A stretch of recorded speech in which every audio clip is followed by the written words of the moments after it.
Bienvenido a Talent Pills, un podcast de unos 30 minutos por episodio para charlar de talento y liderazgo con figuras destacadas de diferentes ámbitos. Juntos compartiremos ideas y perspectivas frescas que te puedan ser útiles en tu vida diaria y tal vez te hagan reflexionar. ¿Comenzamos? Este es un episodio muy especial. Es un episodio que muestra la presentación de mi primer libro, Despierta al líder que llevas dentro. Un libro que ha sido publicado por Planeta hace muy pocos días y que ya está a la venta. Perdonad que estoy con la voz un poco mal, ¿eh? Es un libro que recoge las conversaciones con los invitados al podcast, con los aprendizajes de los primeros 40 invitados. Esta presentación tuvo lugar en la Fundación Avance Asesores con la apertura de Gadea de la Viuda, que es socia fundadora de la entidad, y seguida por una mesa redonda que fue moderada por la fantástica periodista y amiga María Gómez, y me acompañaron también referentes y personas que admiro y además amigos como Juan Arena, Claudia Teclen o Luis Ferrandiz, personas que considero que son, bueno, que habréis escuchado anteriormente en el podcast, pero que considero que son no solamente por lo que han logrado, sino porque todos tienen un sentido humanista bastante fuera de lo común. Si no habéis escuchado sus episodios, os los recomiendo, de verdad. Más que una presentación, para mí fue un evento muy emotivo, un espacio para hacernos preguntas esenciales, como qué es el éxito, cómo liderar sin perderse, como qué significa vivir con propósito en un mundo que cambia y que está en constante aceleración. Un recordatorio de que todos llevamos dentro un líder que está dormido, esperando a ser despertado, como indica el libro. En el fondo es un viaje hacia un liderazgo más humano, más coherente y sobre todo más valiente. Espero que os guste. En la descripción, por si acaso estéis interesados, comparto un enlace donde podéis comprar el libro, que está en Amazon, pero también en la Casa del Libro. Espero que os guste el episodio y si os gusta el libro también me lo contáis. Muy buenas tardes. Soy Gadea de la Viuda y en nombre de Avante y de su fundación, que es quien nos acoge hoy aquí en este auditorio y de la que tengo la suerte de presidir, quiero daros la bienvenida. Quiero dar la bienvenida en primer lugar a nuestro protagonista, Luis Carvajal, autor del libro Despierta al líder que llevas dentro. A sus invitados, María Gómez, que conducirá el acto, Claudia Teclen, Juan Arena y Luis Ferrandiz. Bienvenidos a todos y sobre todo a todos vosotros, amigos y familia de Luis, que con tanto cariño pues hoy habéis querido acompañarle. He de confesaros que Luis es una excepción, porque en Avante raras veces decimos que sí a presentar un libro antes de haberlo leído y de que haya sido publicado. Y en tu caso te dijimos que sí cuando el libro pues ni siquiera había sido publicado y bueno, yo no había tenido la ocasión de leerlo. Pero tenía claro que iba a ser un éxito seguro, tanto el libro como este evento, porque el libro, como sabéis muchos de vosotros, recoge la esencia de 40 conversaciones que Luis ha tenido con personas excepcionales. Algunas estáis aquí sentadas, sé que también hay algunas otras entre el público que han pasado por tu famoso podcast Talent Pills y tus experiencias personales, y eso, por supuesto, ya era un gran punto de partida. Además, el otro día, yo a Luis no lo conocía personalmente, pero tuve la ocasión de tomarme un café con él y cuando se fue de Avante le dije a Álvaro Galloso, uno de mis socios, Luis es un gran tipo y estoy encantada de que presente el libro aquí con nosotros, porque en Avante sobre todo lo que queremos es que por aquí pasen buena gente sobre todo. Y luego, en tercer lugar, porque después de pegarme un intensivo este fin de semana sobre liderazgo, que me decían mis hijos, mamá, ¿pero qué lees todo el rato?, he de deciros que me siento muy satisfecha con que la Fundación Avante haya acogido hoy la presentación de este libro, porque muchas de tus reflexiones y de tus ideas están muy alineadas con el origen y el propósito de nuestra fundación. Luis en su libro habla de la curiosidad como una de las cualidades imprescindibles de un líder, y precisamente la Fundación Avante da hoy cobertura institucional y social a una curiosidad innata y permanente que Avante tiene como organización, porque somos conscientes, y bueno, pues estos 25 años de trayectoria profesional nos lo demuestran, que la mejor comprensión del ser humano y del mundo en entornos cambiantes como el que vivimos nos ayuda a aconsejar mucho mejor a nuestros clientes en sus decisiones de inversión, por supuesto, pero también biográficas. Como defines, Luis, la curiosidad como chispa del conocimiento.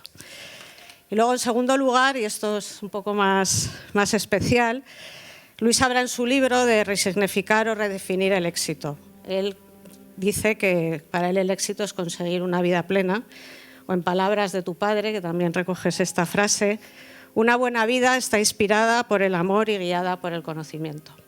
En Avante y a través de su fundación no queremos redefinir el éxito, pero sí estamos en una encrucijada, una batalla por redefinir la riqueza. Creemos que la riqueza está muy mal entendida en el mundo actual y, bueno, pues desgraciadamente hay mucha conexión entre tener dinero y tener éxito y, bueno, pues nosotros pensamos desde la Fundación y estamos trabajando en ello con muchos, bueno, pues personas, sobre todo filósofos, en redefinir el significado de la riqueza. Para nosotros la riqueza, por supuesto, es mucho más que dinero y, como dice uno de nuestros filósofos de cabecera, muy en línea con lo que también entiende Luis, la riqueza bien entendida resume el ideal de una vida lograda y para nosotros eso es lo que intentamos hacer todos los días con nuestros clientes. De cómo decidamos relacionarnos con nuestro dinero a lo largo de la vida, y sé que es una cosa que no es sencilla, eso va a condicionar mucho nuestra evolución personal, familiar y también la profesional. He hecho un poco de menos este tema relacionado con el dinero en tu libro, he de decirte. Pero bueno, también esa relación pues, nos acercará más o menos a ese objetivo que tenemos todos y que hemos decidido llamarle felicidad.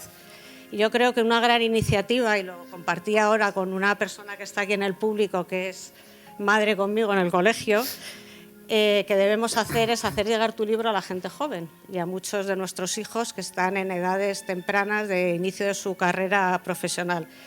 Porque yo creo que hay que, con tu libro, ayudarles y, como tú también dices, Luis, a buscar la felicidad en los lugares adecuados y no en los equivocados.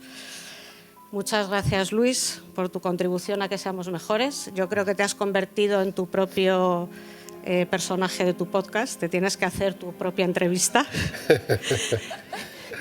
Y muchas gracias a todos vosotros por acompañarnos y os cedo la palabra. Gracias.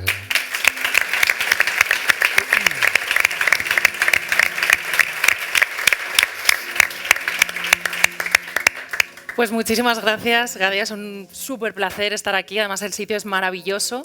Esto es precioso, pero el de después un poquito más. Vamos a decirles que, además de disfrutar de esta charla, vamos a disfrutar después de un maravilloso cóctel con unas vistas que me han dicho que son de las mejores de Madrid, así que solo por eso vale la pena. Bueno, me presento lo primero porque a lo mejor algunos no me conocéis. Soy María Gómez.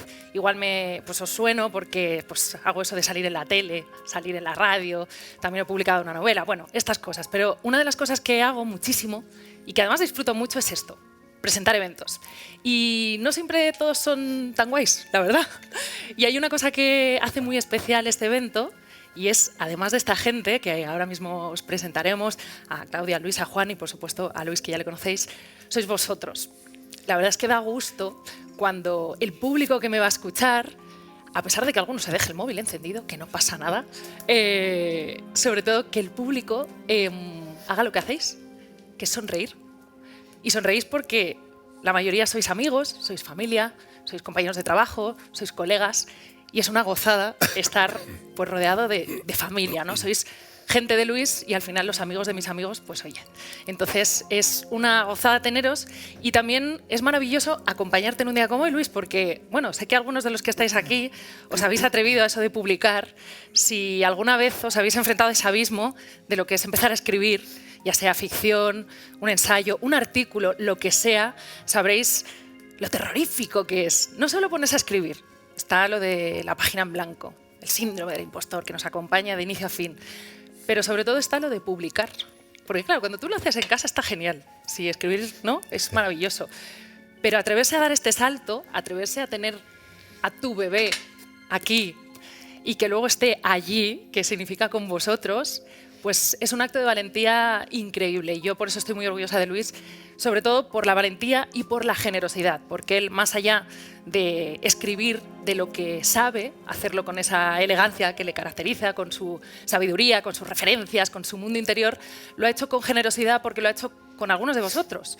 Sí, porque al final lo que ha hecho es compartir a toda esa gente bonita, esa gente interesante que ha pasado por su vida y convertirla en libro. Entonces, solo por eso, un aplauso enorme para Luis Carvajal, que presenta hoy Despierta al líder que llevas dentro.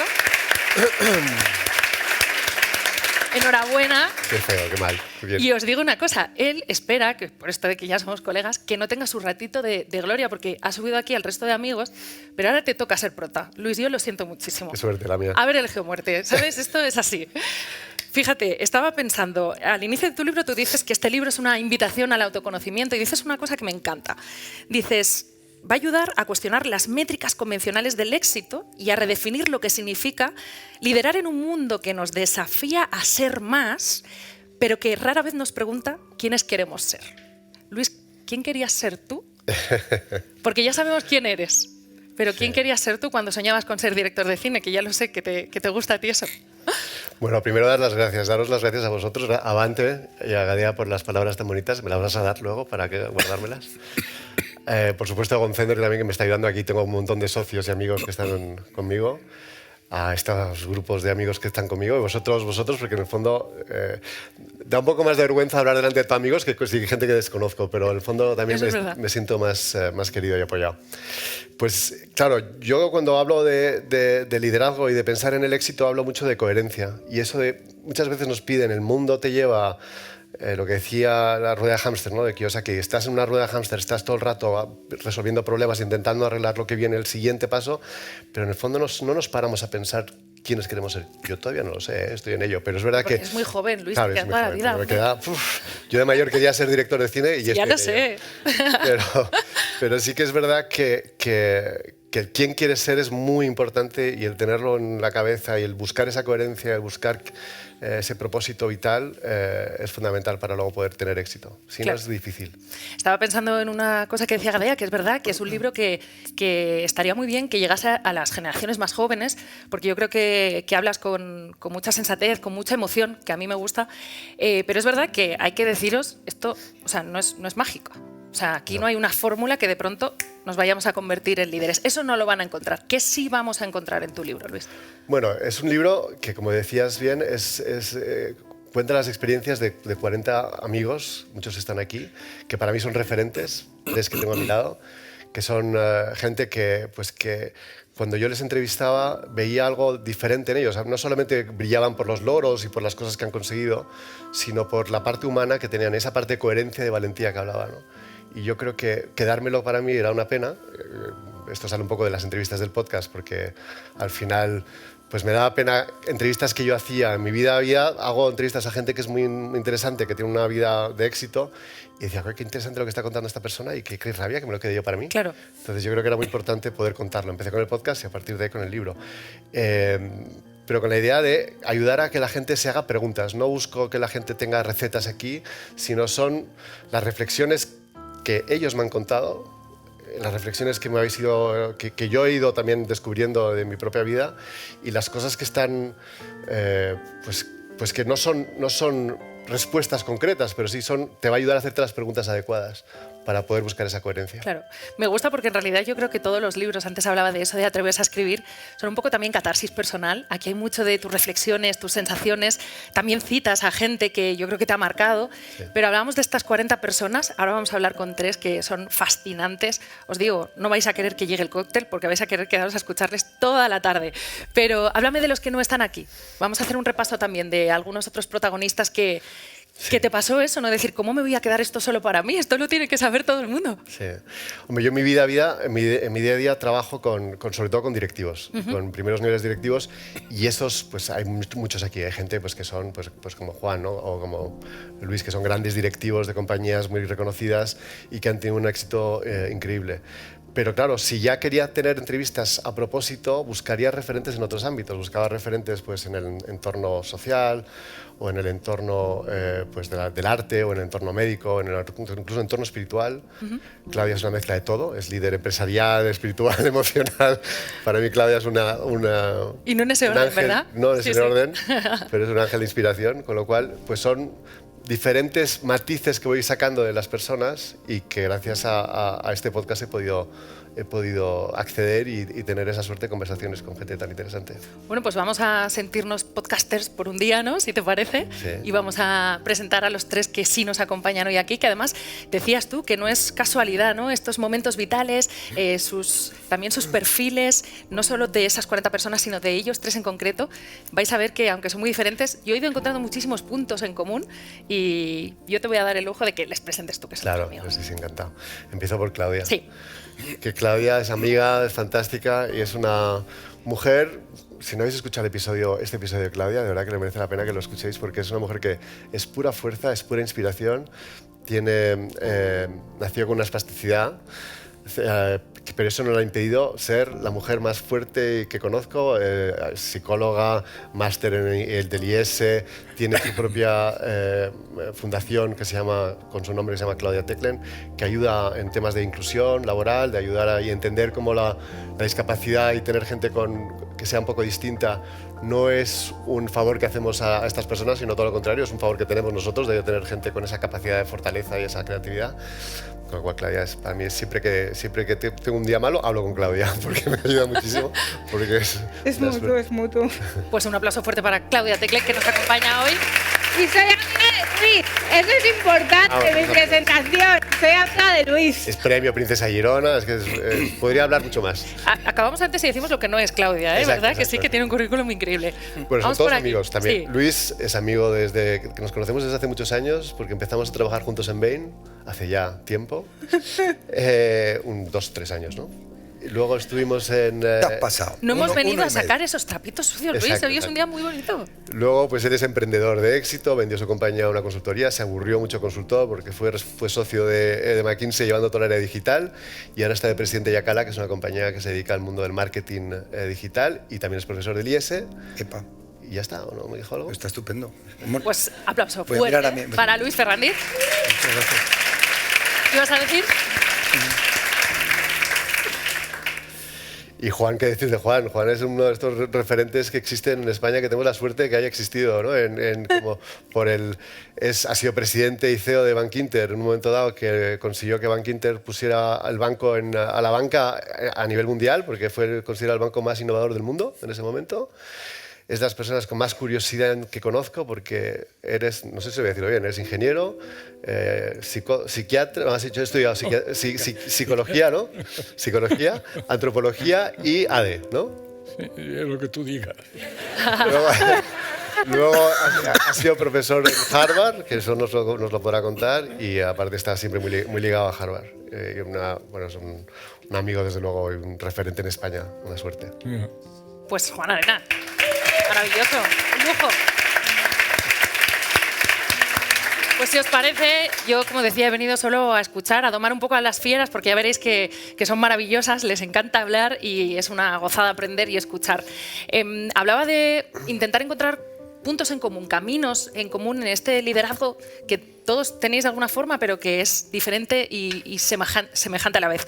Y pensaba en la importancia del aprender y de la educación. Y el otro día, hablando con Claudia, me decía: María, pregúntame cuál es la escuela por la que nadie pagaría por estudiar, en la que nadie te diría, a esa escuela yo me apunto, ¿no? De hecho, nadie pagaría, no, todo el mundo pagaría por no entrar, ¿no? A ver si Y es la escuela que más me ha enseñado de liderazgo. Y es el hospital. Yo nací de 5 meses y medio, pesé 900 gramos y mis primeras negociaciones y gestión de personas fueron con médicos que no querían escuchar a una niña, que me tenían clasificada como un número y que les tenía que convencer y hacer ver que mi meta era ser feliz, no doblar la rodilla. Mejor todos habéis visto que han necesitado subirme y no pasa nada. Entonces, en el hospital aprendes a relativizar los problemas. Aprendes a aceptar, que esto habláis mucho en el libro, aceptar la realidad. A perseguir tus sueños y a ser valiente y constante, porque hay una cita de tu padre, Luis, en concreto, que a mí me ha marcado mucho en el libro, que es que la gestión del miedo, el superar el miedo, es algo muy personal y que depende de cada uno. Pero si no nos atrevemos a afrontar el miedo, no vamos a ningún lado. Entonces, es cierto que esas experiencias a mí luego me han hecho relativizar mucho. Y de hecho te quiero dar las gracias, Luis, porque este libro, no sé si a mucha gente le pasará, pero a mí, por ejemplo, me ha dado la oportunidad de hacer ver que he dado la vuelta a la vida, la he empezado al revés, desde la trascendencia, y para mí ha sido un golpe de autoestima y de un diálogo con un sabio, con un amigo que eres tú, ¿no? Y con Bonito, todos los Claudia. invitados.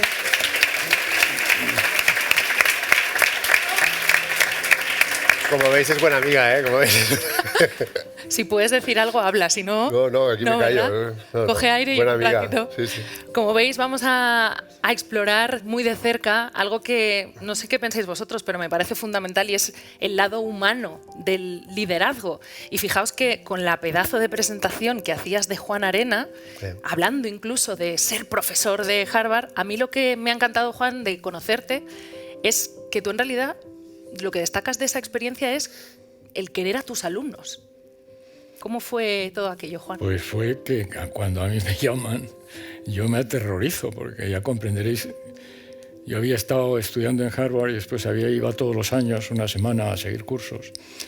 Y Harvard es un lugar en donde la liturgia es como en el Vaticano, es importantísima. O sea, uno entra en un aula y ya te quedas con miedo a decir algo porque todo es... Y los profesores son muy peculiares, todos ellos tienen... han trabajado mucho, actúan en las clases, etc. Entonces yo pensaba que iba a fracasar. Y en una decisión que tomé, porque me llamaron, yo dije que no al principio, dije que no quería, porque me parecía que en la vida era mejor dar un no bien dado que un sí mal dado. Y entonces me llamaron de vuelta, me dijeron ¿por qué no? Y yo les conté por qué no es mi lengua, no tengo experiencia en dar clases con debates y en el método del caso, etcétera, etcétera. Entonces me dijeron, nos interesa tu experiencia, vente. Entonces yo tomo la decisión de ir, voy a Boston, me hacen una serie de entrevistas y llegamos a tomar la decisión de ir. Y yo sabía que yo no podía ser un buen profesor, que era imposible que lo fuera, porque para ser profesor tienes que tener primero conocimiento. La escuela imaginaba que yo lo tenía y además era verdad que yo lo tenía. Yo tenía mucha experiencia detrás y tenía el conocimiento. Pero en Harvard se requiere también tener oficio, porque las aulas son de 95 alumnos, tienen una tecnología tremenda, hay un carrusel de pizarras que se mueven y que al final de la clase tienen que estar completamente llenas de lo que se ha debatido en la clase. La tecnología es tremenda. Tienes que saber andar por los pasillos del aula, tienes que aprender a llamar a todos los estudiantes cuando levantan y hay un ordenador que te va diciendo si tienes un sesgo hacia los de la izquierda, hacia las derechas, si tienes un sesgo en relación con las distintas razas, con los distintos colores de la piel. Todo eso lo tienes en tu mesa cuando vas a dar la clase. De tal manera que el ordenador te dice, hay fulanito de tal, lleva 10 días sin hablar, zutanita. Bueno, todo eso requiere un aprendizaje. No es muy complicado el aprendizaje, pero requiere un tiempo y sobre todo requiere un tiempo sentirte cómodo con ello, estarte tranquilo en ese tema, no estar agobiado cuando entras a la clase de que tienes que componer. Y luego hay otro elemento que es muy importante, o por lo menos así lo hacen algunos profesores, que es que Harvard tiene un punto de Broadway. O sea, los profesores, hay muchas veces que actúan, todos ellos tienen un punto de actuación. Y claro, eso no se aprende de la noche a la mañana. Yo ya me veis.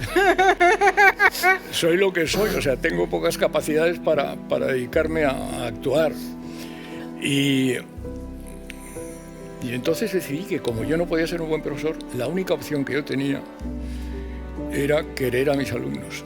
Porque los profesores de carrera, cuando tienen el tenure, que es la cátedra, ya es suya en propiedad, están muy interesados en tener consejos de administración, en escribir papers, en escribir libros, en ganar dinero. Y yo fui a Harvard con 64 años y eso ya lo había hecho. Pues no había escrito ningún libro y tal, pero yo había hecho ya mi carrera. Y entonces la única manera que yo tenía de competir con ellos era queriendo a los alumnos más que lo que ellos iban a quererles, porque para un profesor los alumnos es un producto de segunda división, ellos están ya en otra cosa. Y eso es lo que hice. Y me nombraron, perdonadme, pero lo voy a decir porque me da mucha ilusión, el mejor profesor de la unidad. ¡Bravo!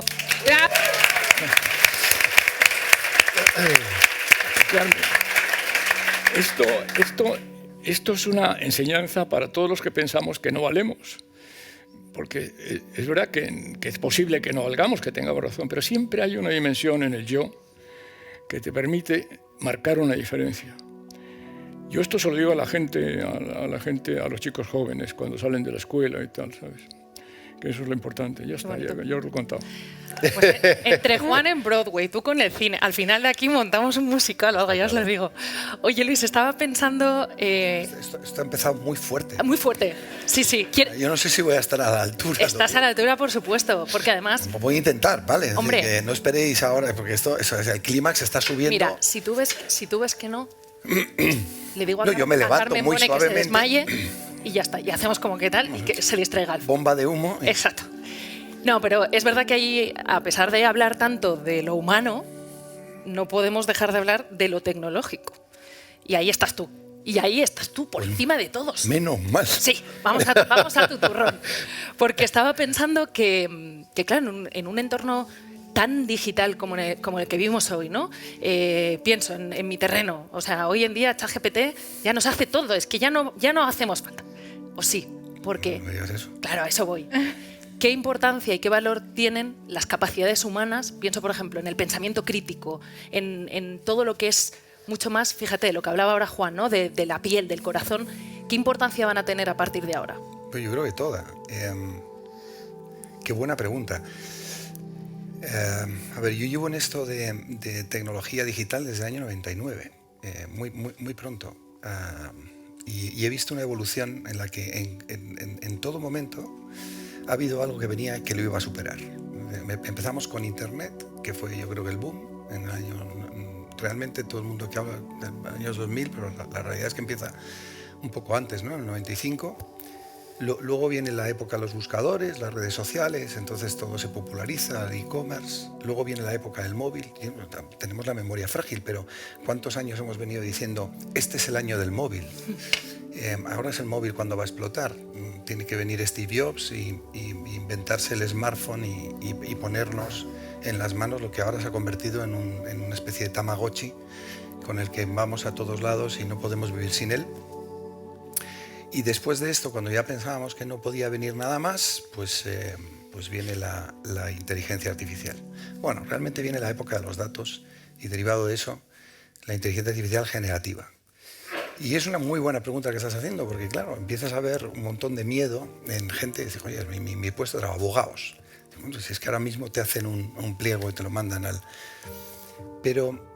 Fíjate que yo, que también tengo la suerte de estar en el IES, no tengo, o sea, gracias a Dios todavía no hemos llegado al grado de pantallas diciéndonos quién participa y quién no. Estamos más rupestres. De momento, Le quedan 2 días. De momento, Le quedan 2 días, Claudia? Sí. Pero sí ya estamos haciendo casos, por ejemplo, en los que nos estamos apoyando en la inteligencia artificial para generarlos. Yo ya he puesto y he permitido a los alumnos utilizar la inteligencia artificial para solventar el examen. Y diréis, pero qué barbaridad, ¿y esto? ¿Cómo les permites? Digo, ¿qué problema tengo? Yo lo que quiero es que utilicen la cabeza y utilicen el pensamiento crítico. Lo que me da una máquina, si yo no tengo la capacidad, yo digo por nosotros, la capacidad de juzgar si es bueno o es malo, entonces no soy nada, no soy nadie, no genero valor. Y precisamente yo le digo mucho a los alumnos, y con esto termino, que quizás venimos ahora a una época en la que el método socrático es aquel que se utiliza en el caso, que es a través de las preguntas, va a ser más importante que nunca. ¿Por qué? Pues porque hacer las preguntas adecuadas, que son lo que...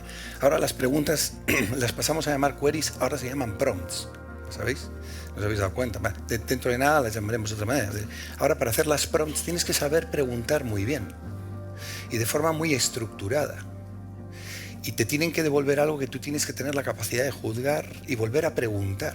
Por tanto, nos lleva a un mundo en el que tienes que tener la capacidad de hacer las preguntas adecuadas de forma más relevante que nunca.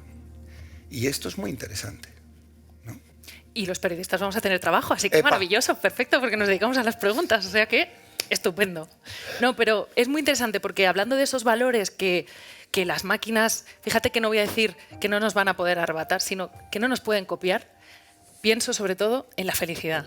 Y Luis, este libro nace de tu seria convicción de que esto que nos hemos metido en la cabeza, ¿no? De que la felicidad son los logros, los títulos, eso a lo que llamamos éxito, eso no es así. Bueno, es así para muchos, sí. Pero es verdad que yo creo que se confunde el éxito con el reconocimiento. De hecho, lo hablaba con Chris, mi mujer, el otro día, ¿no? Que a veces no es lo mismo, o el éxito con los logros, o el éxito con lo que acumulas. Y yo lo veo un poco distinto. Yo lo relaciono mucho más con una vida coherente, con la capacidad de no de lo que acumulas, sino lo que devuelves o lo que contribuyes, que es un poquito más bonito, ¿no? Y eso requiere de valores que incluso la tecnología no nos lo van a quitar. Hay cosas que para mí son fundamentales, que han estado siempre, ¿no? Que tiene que ver con la curiosidad, que tiene que ver con tu capacidad de comunicar con la gente que está alrededor tuyo y que tiene que ver con tus ganas de contribuir. Eso que es algo que hemos tenido desde siempre. La tecnología nos va a permitir hacerlo más rápido, mejor, más eficiente, pero esos tres elementos son críticos para conseguir ese éxito. Ahora, en un mundo actual, para hacerlo de forma coherente también requiere ser muy valiente y superar ciertos miedos. Y por eso hablo de todos esos componentes de una manera común. Por eso digo, no son logros, sino es contribución. Claro, y a esa felicidad también contribuye tener las cosas claras y saber quiénes somos. Y a mí me parecía curioso que Claudia, que convive con parálisis cerebral, asegura que es una afortunada. Yo te he escuchado decir, convivo con parálisis cerebral y soy una afortunada. Esto, yo sí. ¿Por soy qué? Una afortunada porque he roto estadísticas. Primero, porque nací en una familia con posibilidades que se podían permitir la ayuda que yo necesitaba, porque en el liderazgo también se necesita ayuda. Y luego, porque desde bien pequeña aprendí a distinguir en quién podía confiar y en qué no.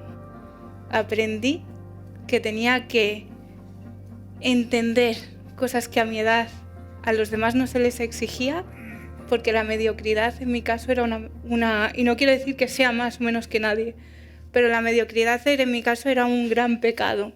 Es decir, por ejemplo, mis padres, que me quieren muchísimo, no eran incapaces de hablar con los médicos, y los médicos no querían hablar conmigo salvo uno, cuando era pequeña, porque me veía muy pequeña. Entonces yo con 8 años estudiaba libros de neurología para hablar en sus mismos términos, hasta que luego descubrí que el lenguaje universal, y se lo decía a Luis la primera vez que nos conocimos, que aquí está su mujer y se lo digo en segundas, que lo que me enamoró fue su sonrisa, porque es el lenguaje de la inclusión.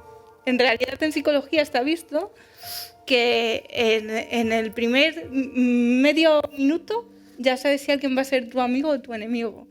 Y saber seleccionar a las personas es muy importante. Mi discapacidad, vamos a ver, no es ningún regalo, pero ni me define, ni me ha limitado. No pertenezco al 75% de personas con discapacidad en desempleo. Estamos luchando desde la Fundación, y aquí cuento con 2 cultivadores de la inclusión para que eso no pase. No pertenezco al 33% en extrema pobreza. Me quisieron arrebatar el derecho a la educación, metiéndome en educación especial cuando ya hablaba inglés con 5 años, y encontré un colegio que sí me admitía, porque miraron más allá. Y en realidad, pues, no la he elegido, pero me he llevado grandes aprendizajes y grandes amigos. Y me ha ayudado a tener esa coherencia que yo con 16 años ya encontré mi propósito de vida. ¿Cuánta gente en esta sala puede decir eso? Bueno, ¿y cuánta gente puede decir con 8 años lo que hacía? Tú estabas leyendo libros de neurología, Claudia, es que... Bueno, eso no sé si es una suerte o una desgracia, pero era algo necesario, ¿no? Como aquella es la supervivencia. Hay que hacerlo, ¿no? Por supuesto. Hay que sobrevivir, pero la constancia es algo muy importante en la vida, igual que la coherencia y la valentía.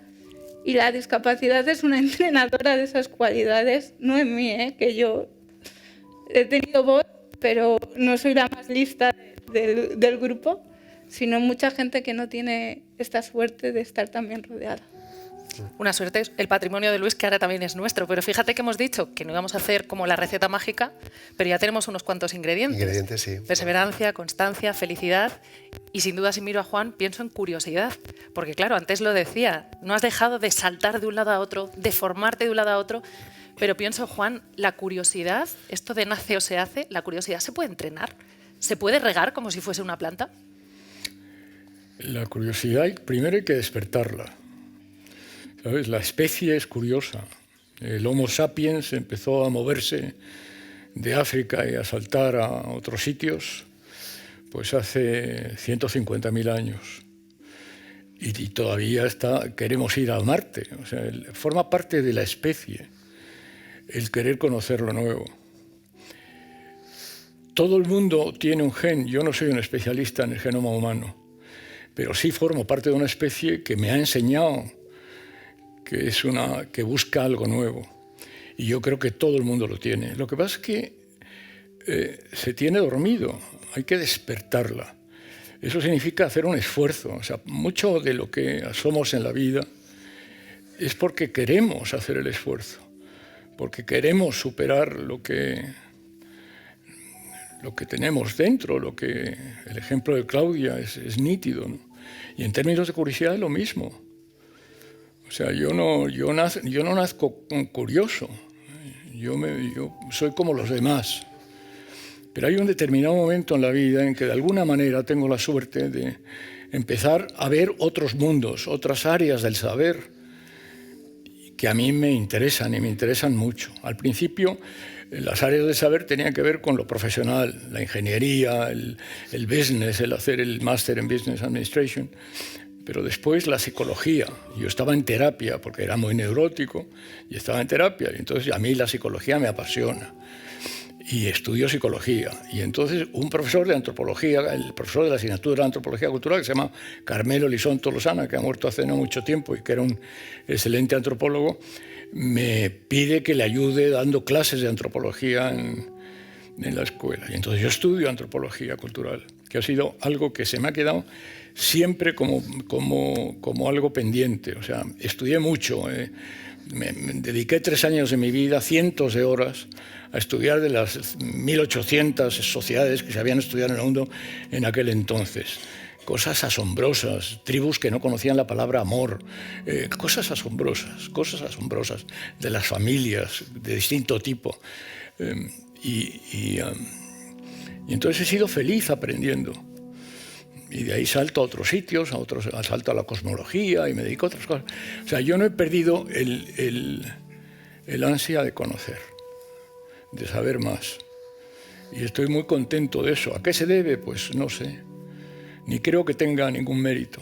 O sea, Qué grande eres. ¿Eh? Qué grande eres. No, es verdad. Yo creo que estas cosas te encuentras con ellas en la vida. Y seguramente necesitas regarlas, necesitas poner esfuerzo, trabajo. Porque también todo esto se acompaña con mucho esfuerzo, mucho trabajo. No te llega solo como una paloma que se posa en el hombro y de repente ¡zas! No, hay que trabajarlo. Creo que hay 2 cosas que tú haces, Juan, que son increíbles ahí, que son 2 barreras para seguir creciendo. Es batir la pereza, que tú lo has hecho siempre, y luego no tener ego, que es los 2 enemigos de la curiosidad. Yo creo que tú has conseguido. Si tú lo dices, será verdad. Iba a decir que íbamos a poner en los ingredientes la modestia, que como veis son personas increíbles, pero que no sé si todavía no lo saben o no se lo creen y quizás por eso siguen siendo tan maravillosos, ¿no? Sí. Y seguro que además te ha pasado con cada uno de los que te encuentras, porque yo que sí que soy seguidora de tu podcast y que quiero ya 3ª temporada, me resulta sorprendente, ¿no? Gente tan increíble y que habla, pues eso, de cosas que hacía con 8 años como si fuese algo montar en bici. Cotidiano, exacto. Pero estaba pensando también, ahora que hablamos de felicidad, ahora que justo escuchaba a Juan hablar de la terapia, pensaba en salud mental y pensaba también en la importancia. No. Lo ha clavado. Sí. Así que vamos a hacer. Está ahí porque no me lo has clavado. Sí.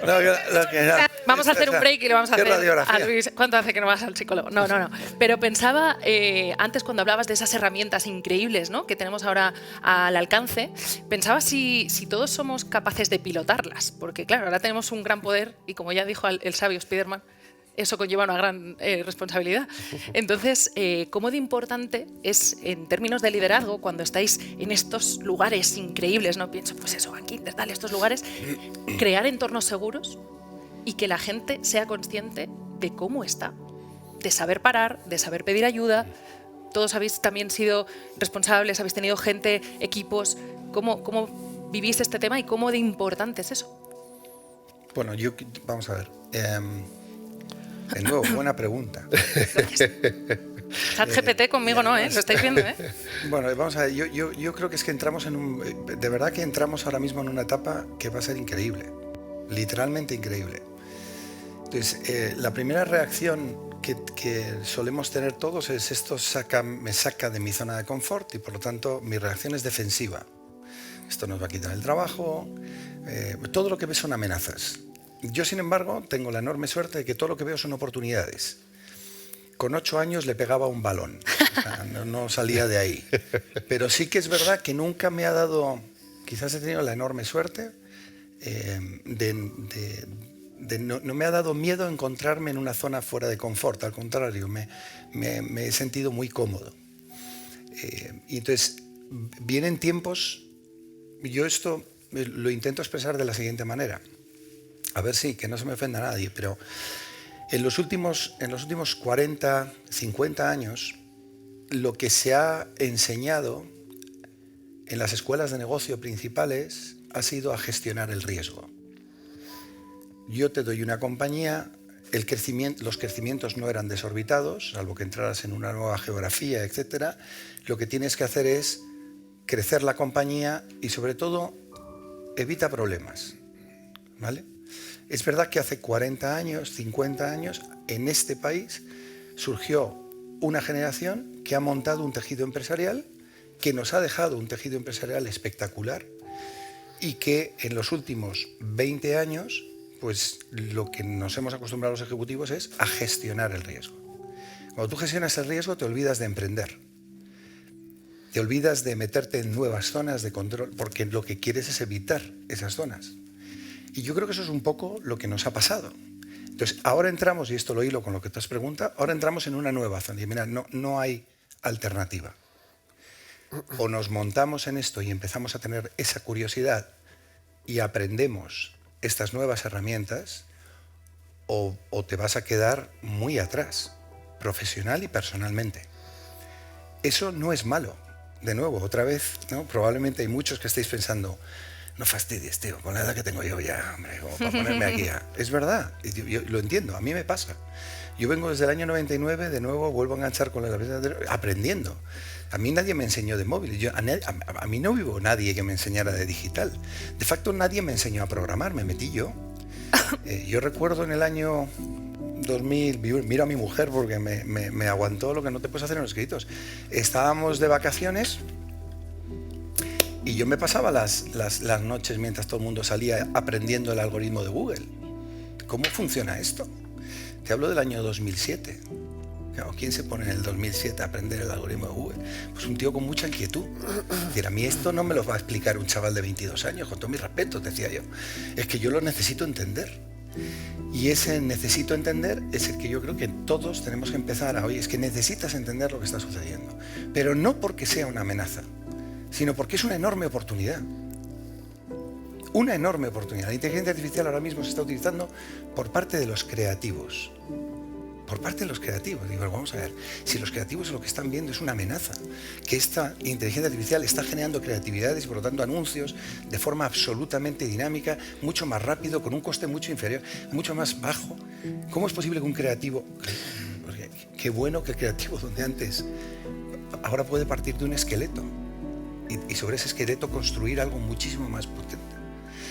Y determinadas creatividades que eran un dolor para gente creativa, no hay nada peor que a un creativo le pidan hacer una tontería, ¿no? Es decir, ellos lo que quieren es crear.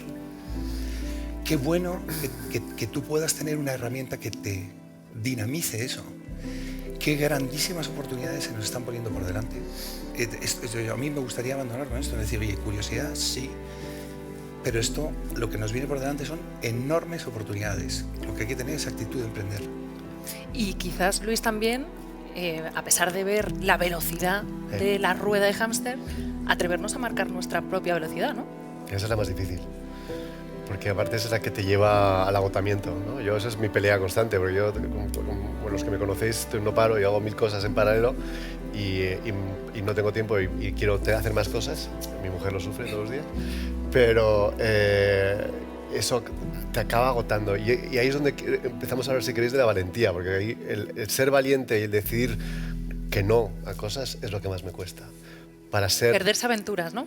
Para sí, decir que no es mucho más difícil que decir que sí. Que decir que sí suele ser fácil. Pero decir que no a ciertas cosas para mantenerte en tu camino donde quieres ser coherente, esa es la parte que es más complicada. Y esta es la que es, para mí, es la que todavía me sigue costando muchísimo, la verdad. Estaba pensando, ahora que hablas de tu mujer, tenemos aquí a tu mamá, tenemos a toda tu familia, porque en realidad cuando llegamos a un momento de la vida, yo creo que nuestros amigos y nuestra gente... Todos aquí son familia. Nuestra familia, es verdad. Y además, en Madrid esto pasa más, porque al final muchos somos de fuera y es como que necesitamos ese abrazo. Y pensaba, ¿cómo de importante, por un lado, es para convertirse en líder, tener familia, que me vale la escogida o me vale la de sangre? Y en este caso, ¿qué ha significado tu padre? Que sé que es una de las entrevistas importantes que uno nos puede acompañar, pero sin duda uno de los grandes protas del podcast, del libro, como decía Claudia, y de tu vida. Fue la entrevista más difícil que tuve. Sí, claro. Y yo creo que la de mi padre también, porque se la preparó muchísimo. Sí, ¿te pasaste las preguntas? Sí. No se dice, Luis. Eso no se hace. Y menos a tu padre. No, porque nos la preparamos los dos mucho. Pero es verdad que fue muy gracioso porque yo le hacía la pregunta, le había pasado un guión, entonces le hacía la primera pregunta, que la primera siempre sé, pero luego ya el guión me lo salto. Y entonces, a partir de la conversación, le inicio otra pregunta y me dice, pero Luis, espera, esa es la pregunta 6. Y yo... Joder, pues, corrigiendo, ¿eh? Pues sí, es la 6. Esto no me salía del examen, ¿eh? Jefe, es la 6, sí, vamos a empezar así. Pero bueno, que fue yo creo que es la entrevista. Mi padre dice una frase que a mí me gusta mucho, que la decisión más difícil y más importante de tu vida es elegir bien a tus padres. Y yo creo que lo he hecho muy bien en esa parte. Pero bromas aparte, es verdad. Porque... Un aplauso para tu madre también, que está aquí. Sí, por eso. Hombre, en la tercera temporada. Total. ¿No? Pero es verdad que mis padres han sido muy referentes. Lógicamente, la suerte existe porque donde nacemos y quiénes son tus padres demarcan mucho tu vida, ¿no? Tener oportunidades, en tu caso tenías esas capacidades para poder hacer... Marca claramente tu vida dónde naces y quiénes son tus padres, pero en mi caso la suerte que he tenido que son pues, 2 padres maravillosos que además me han enseñado valores muy relevantes y básicos del esfuerzo, de la coherencia, de mirar siempre al mismo, no mirar para arriba ni para abajo a nadie, de sentirte cercano y la empatía. Esos son valores que siempre he admirado a mis padres y que además en ellos pues intento copiarles lo que puedo. Fíjate, hablas de Claudia y Claudia dice que no hay personas con discapacidad sino familias, porque al final, claro, es un tema gestionar en equipo y el equipo entiendo que en este caso es importante. Y yo quiero pararme en algo que decías, que es que la adversidad puede ser una herramienta para cambiar vidas, que puede ser el motor del cambio, pero esto es algo que parece muy abstracto. ¿Cómo se traduce en lo práctico? María, pero si me permites, antes de contestarte a eso, preguntabas antes por la salud mental. Sí. Y yo sí que quiero hacer un llamamiento, ya no como psicóloga, sino como persona, hermana, madre, hija. O sea, la principal discapacidad en el mundo es la depresión. Algo que estamos naturalizando, algo que cuando paramos en pensar en el éxito o cuando buscamos el éxito, no nos paramos a que el libro nos invita, empieza por ahí, a autoconocernos, a poner nuestros límites, a buscar zonas de descanso, a rodearte de gente que te quiere, de gente buena y de buena gente, ¿no? Que ese es el mayor indicativo de la felicidad según todos los estudios transversales. Hay un capítulo del libro que a mí me gusta especialmente, que es Redes de Apoyo, que habla de tu círculo íntimo, tu círculo de profesional y el de expansión, creo que es el último, ¿no? Si no me equivoco. Pues expansiva, sí.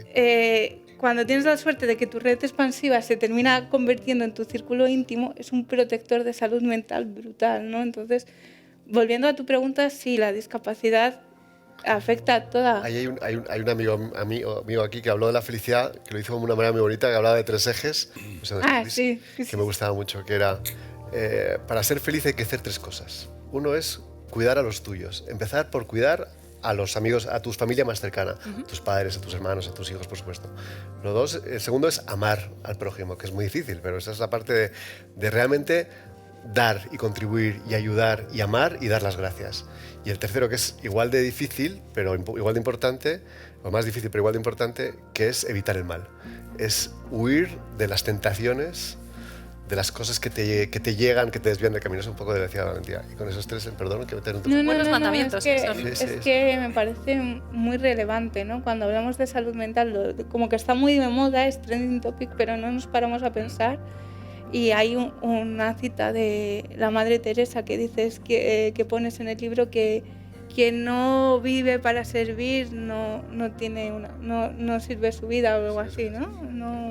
No soy buena para las citas, pero algo así, ¿no? Entonces, volviendo al tema de la discapacidad, que no quiero que me defina mi discapacidad, es cierto que es la circunstancia que más me caracteriza. Es una bomba que cae en la familia porque reestructura todos los roles. Yo no recuerdo, de hecho tengo un cuento, Miguel y Carmen se divierten en terapia reivindicando el derecho del niño a jugar. Yo no recuerdo tener tiempo para jugar de pequeña. O sea, yo tengo muy mala orientación espacial y lo único que sé sin GPS es ir de mi casa al Retiro. ¿Sabéis por qué? Porque enfrente está el Niño Jesús de Madrid, que es donde crecí, ¿no? Entonces, las familias son muy importantes y hay que acompañarlas desde el principio. Nosotros en Convives con Espasticidad y en la Fundación somos pioneros en escuelas de afrontamiento, escuelas de actitud, porque para que la discapacidad, para que tú te creas más grande que tu discapacidad, así que no sea la protagonista de tu vida, porque para ser líder primero tienes que ser protagonista de tu vida, porque ¿de qué sirve ser líder y tener mucho éxito y mucha rentabilidad, y mucho reconocimiento y muchos premios y mucho boom, si no eres capaz de ser protagonista y decidir tu propia vida?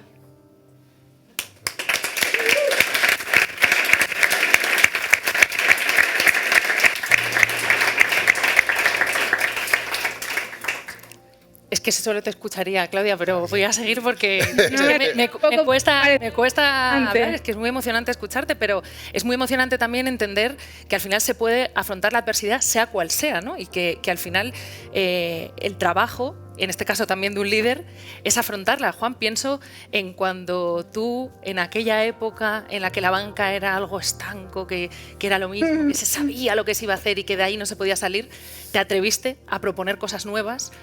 Y de pronto supongo que te encontraste con mucha adversidad, que tuviste que convencer a mucha gente de que no estabas loco y de que esa ilusión y esa curiosidad tendrían sus frutos. Luego lo tuvo en 2002, de hecho creo que os premiaron como el mejor banco.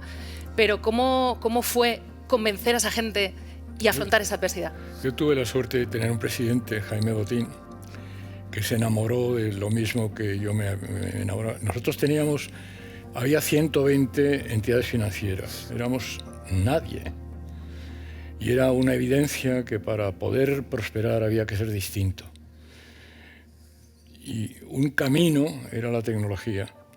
No todo el mundo lo entendía. En el Consejo de Administración yo tenía vicepresidente a Emilio Botín, y Emilio Botín no tenía un ordenador en su mesa. Yo recuerdo una vez que me dieron a mí me dieron una gran cruz de estas, me la dio Piqué, Josep Piqué, por la Sociedad de la Información.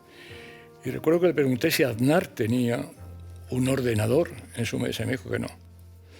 Y yo le dije, no se puede liderar un país queriendo que el país sea un país digital si quien lo lidera no tenga un ordenador. Pues eso ocurría en el Consejo del Banco. Nadie tenía un ordenador, ni quería tenerlo, les asustaba. Y entonces proponer en el Consejo del Banco que aquello que nosotros íbamos a transformar a la banca, íbamos a hacer una banca distinta, en donde en vez de ir a hacer cola en una oficina, íbamos a dar un servicio digital que fuera mucho mejor, era imposible de que lo creyeran. Y bueno, pues hubo que remar y remar y remar y remar.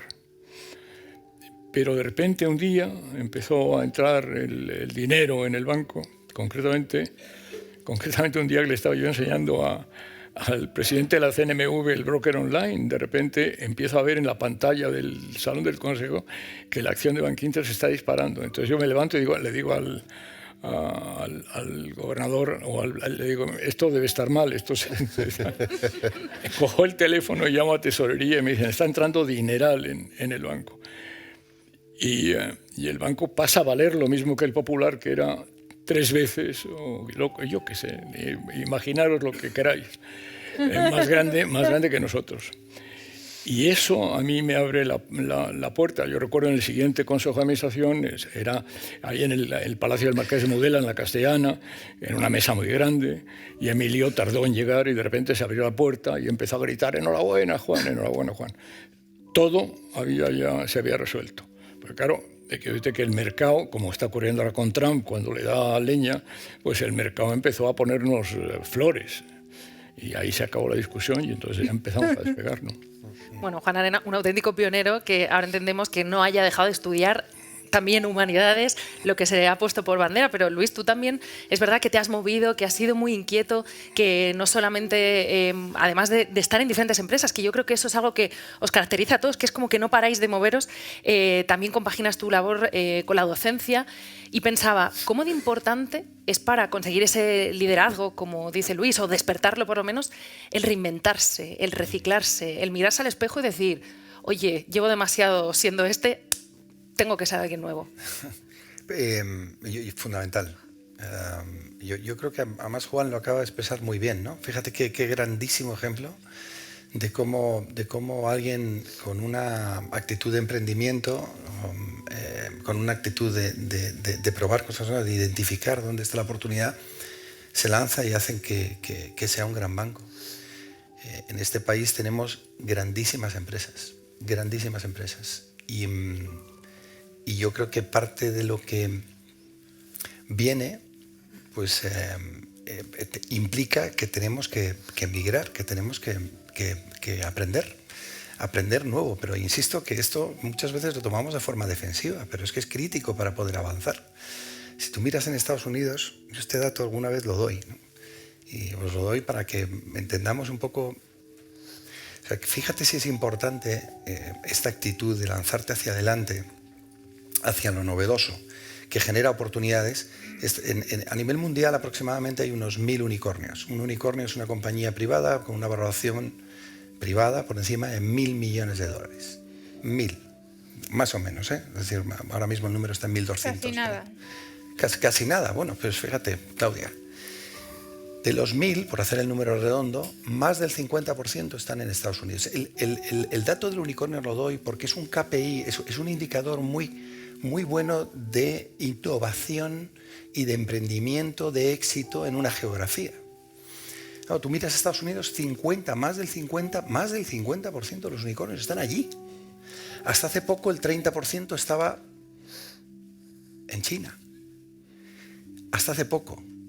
Porque en los últimos 2 años ha perdido esa posición de 30% a 15%. Pero el dato relevante es Europa. Europa entendida por el mapa mundi, o sea, metiendo Inglaterra, Gran Bretaña, ¿bien? Lo digo porque ahora pensamos en Europa y parece que Gran Bretaña no es Europa. Entonces, si metes Gran Bretaña, estás hablando del 14%. El 14%, 140 compañías. Pero es que si quitas Gran Bretaña, en Europa, Alemania, Francia, Italia, España, Grecia, etc., es el 7%. Entonces, ¿cómo de importante es esta actitud que acabamos de escuchar? Yo lo que intento empujar al máximo, tanto desde la atalaya que me da IES, como los foros como este donde voy, es qué importante es que las compañías emprendan y se metan en territorio novedoso para fomentar esa innovación. Y termino diciendo qué importante es que los consejos de administración tengan miembros que fomenten eso. Y qué importante es que el gobierno lo empuje. Explorar lo desconocido, ¿no? Al final. Nunca te vamos a perdonar que durante unos segundos nos hayas hecho creer que había 1000 unicornios de verdad por el mundo. O sea, esto, de verdad, la ilusión de un niño que digo, ¿dónde están? Quiero ir. Es que ya yo tengo uno. Estoy relajando porque ya no estamos a punto. Yo estoy en uno. Tú estás en uno, ¿no? En italiano. Pero... Bueno, os invito a que penséis si queréis compartir ahora alguna idea, sensación, pregunta, porque vamos a también querer escucharos y compartir también sensaciones con vosotros. Vamos a ir terminando. porque lo de las vistas mola si es de día, claro. Exacto. Esto es así. Sí, Pero, Luis, ahora que tienes al bebé aquí, no te voy a enseñar el mío porque está pintarrajeado y esto hay autores que les da mucha rabia, pero yo es que me gusta subrayar. Me gusta que lo hayas pintarrajeado. ¿Sí? Vale. ¿Qué sientes hoy? ¿Que esto ya es real? ¿Qué siento? No lo sé. Bueno, agradecimiento. Lo primero es agradecimiento, porque es verdad que agradecimiento, porque este libro recopila las historias que decía, y los miedos y lo que me han contado gente de una manera muy generosa. Entre los que estáis aquí hay muchos. Y luego también agradecimiento, como lo he dicho antes, al Grupo El Planeta, que ha sido fundamental en que haya confiado en mí, en que esto sea una realidad, ¿no? Y mucha gente aquí que me ha ayudado a que eso ocurra y que haya funcionado, ¿no? Y luego, pues nada, de nuevo la sensación de gratitud y de intentar ayudar a contribuir, es lo único que tengo. No, soy muy vergonzoso a la hora de pensar que yo estoy protagonista de algo, pero sí que me gustaría pensar que esto ayuda a alguien a hacer un viaje, como dice Claudia, que te pueda ayudar a pensar y hacerte preguntas. Es un libro que puedes leer de principio a fin, pero también puedes leer un capítulo si te interesa un capítulo concreto. Te doy una mala noticia, eres prota, lo has hecho muy bien. Gracias. Estás ayudando, es un gran libro, leedlo, compradlo, que os lo firme, que además así va a pasar vergüenza, que eso sí que da vergüenza. Pero quiero saber qué has aprendido, porque después de todos estos años, todas estas charlas, toda esta gente increíble que puedes decir que son tus amigos, ¿qué has aprendido, Luis Carvajal? Sigo aprendiendo. He aprendido que no sé nada casi, ¿no? Que estoy aprendiendo desde que estoy al principio del aprendizaje y que esa curiosidad que me han inspirado y que me puedo atrever a hacer cosas, que no pasa nada por atreverte y que no salgan las cosas, y que es muy gratificante ayudar. Puede ser un poco egoísta, como decía Thomas Hobbes, ¿no? de Leviatán, que puede ser un acto egoísta el ayudar a otros, pero es que yo sí ayudo, no sé, ha habido conexiones raras de Claudia hablando con Ramón Torrelledó, que es un director de orquesta. Entre ellos dos han creado una simbiosis. Ya eso me vale, ya eso ha generado un impacto que es increíble. Con lo cual, lo único es eso, es pues seguir en esa misma vía, encontrar un camino que me hace feliz. Generando ese movimiento positivo, ¿no? Sí. Bueno, no sé si hay alguien que quiera compartir algo, alguna pregunta, alguna sensación. Sé que todos queréis hablar con Claudia, pero luego va a estar tomándose algo con nosotros. Pero, pero yo sí quiero decir algo, porque me parece, Luis, que te tienes que reconocer que eres un... No, es que me enfada mucho, porque la humildad está bien, pero hasta cierto punto, ¿no? Y Luis es una persona que dedica mucho tiempo a ayudar a los demás, y el tiempo es la única moneda que no vamos a invertir, que no vamos a recuperar, perdón. Y que es realmente generoso. Yo cuando decía de esos círculos que les he dado la vuelta a mi vida, muchos de mis médicos han pasado a ser mi familia. Yo te considero parte de la familia por conversaciones que no vamos a sacar aquí, pero en momentos muy crudos. No, pues el rosario, ¿no? Bueno, va a ser el testigo de mi boda, ¿vale? Pero por ejemplo, el rosario antes de tu cirugía son cosas que tienes esa valentía y esa honestidad y esa sinceridad y esa... Ya. Ese tú, ¿no? Entonces, tienes que reconocértelo. Vale, gracias. Pues aplauso para Luis.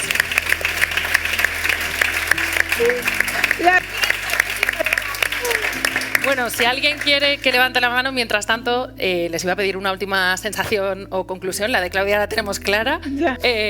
Juan, una última valoración, algo que quieras aportar para cerrar la tarde. No, que estoy encantado de estar aquí con vosotros y haber participado en esta aventura tuya, y ojalá y te sigas haciendo cosas y creando nuevos ámbitos de conocimiento y de... Eso es lo que quiero decir, no tengo más que decir.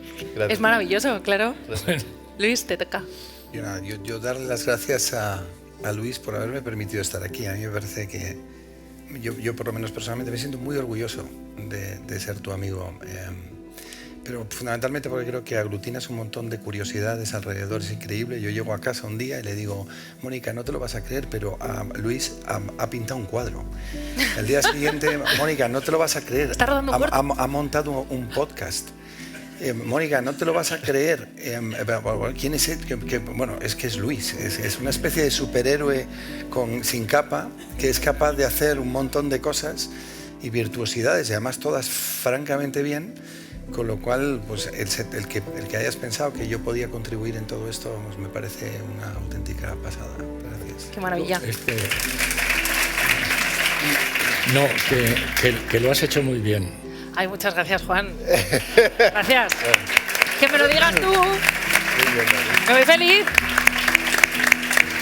Bueno, yo voy a dejar que acabes tú, pero también quiero decir yo algo, porque es verdad que, mira, hace unos días, algunos de vosotros, porque nos hemos saludado, sobre todo algunas de vosotras, estuvisteis en un evento maravilloso que organizasteis desde Egon, que además está aquí el equipo, que son muy guays, y yo al acabar, yo lo vendí muy bien, y al acabar, ya con ellos, así de colegio, les dije, oye, que está genial, pero ¿me podéis contar a qué os dedicáis? O sea, ¿qué hacéis? Yo lo he vendido súper guay, ¿no? Pero ¿qué es lo que hacéis? Bueno, ahora que les conozco, ahora que conozco a Luis, he entendido que esto del liderazgo son más que palabras, aunque les guste decir, me río mucho de ellos, te damos hacemos una call en un slot eso es mi secretaria de la agenda, Cristina, que le encanta. Pero más allá de esos palabras, es importante lo que hacéis, pero es importante hacerlo como lo hace Luis, que es sonriendo. Yo siempre digo, cuando me dicen, oye, un truco para hablar en público, ¿qué hay que hacer? Yo siempre digo, el truco es sonreír. Porque imaginaos que de pronto me pongo a contaros esto así, es bastante más bajón. Sin embargo, hablando de Luis, es imposible no sonreír. Entonces, gracias por dejarme estar hoy aquí. Bendita a Carmen Bone, que nos presentó en su día, que siempre hay que tener a esa mujer en la lista, también os lo digo. Pero sobre todo, qué bien conocer a gente que hace cosas con ilusión, que pinta cuadros, que dirige cortos, que escribe libros. Que sonríe, hay que sonreír más. Y sobre todo que tengas esa ilusión de poder cambiar las cosas, porque yo, como Claudia, sí que creo que se pueden cambiar. Así que gracias. Muchas gracias. Muy bien. Y ahora te toca a ti. No, porque preguntas. Bien. Antes de acabar, dice, preguntas, que son tus amigos, que quieren que hables tú, así que cierra el acto tú. No. Bueno, que voy a cerrar, que os agradezco a todos que hayáis venido, que espero que este libro os ayude en algo, aunque sea una frase que os inspire. Que se va a vender arriba también y que de eso dilo fuerte, o sea, estamos aquí para vender el libro de Luis, por favor. Venderse, vamos, un aplauso a que se van a vender 100 libros que hay aquí. Y que de verdad ahora tenemos un cóctel maravilloso con un vino de Sandra Falcó, mi cuñada, que es buenísimo, y más cosas de comer. O sea y hablaremos lo que queráis. Que millones de gracias por venir, de verdad. Muy bien. Y gracias, Luis María. Carvajal. Gracias. Bravo. Juan Arena, Luis Ferrandiz y Claudia Teclen. Ha sido un placer. Hasta la próxima. Chao. Gracias.